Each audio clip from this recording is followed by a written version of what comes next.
9-ish. 9-ish. Why is this all foggy?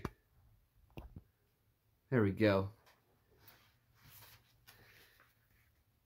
9 o'clock-ish on these early summer days.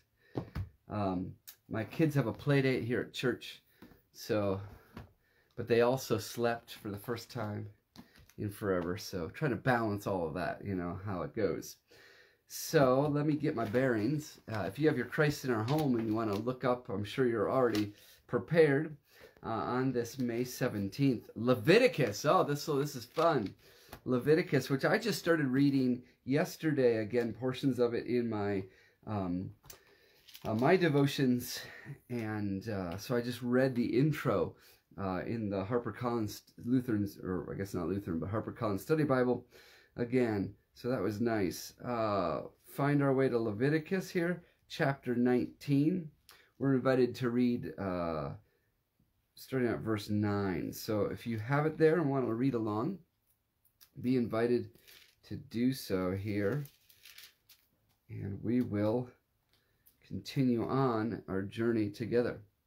When you reap the harvest of your land, and you shall not reap to the very edges of your field, or gather the gleanings of your harvest.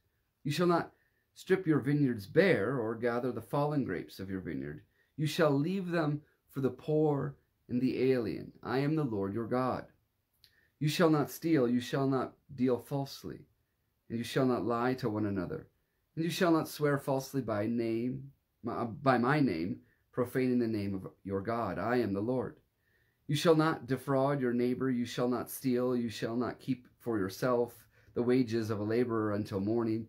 You shall not revile the deaf, or put a stumbling block before the blind. You shall fear your God. I am the Lord.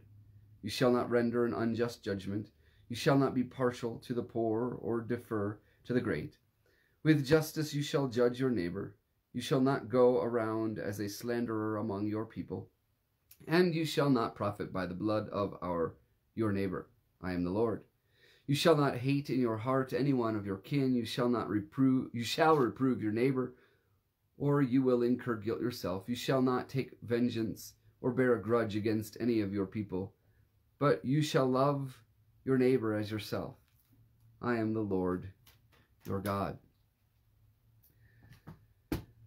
10 Commandments, there as recounted in Leviticus, also there with the harvest practice that shows love and care for neighbor. And in this week that is shadowed by the tragedy in Buffalo, the domestic terrorism there, again, the power of how God calls us to relate to one another, which is vastly different than the stark divisions that we see before us too often.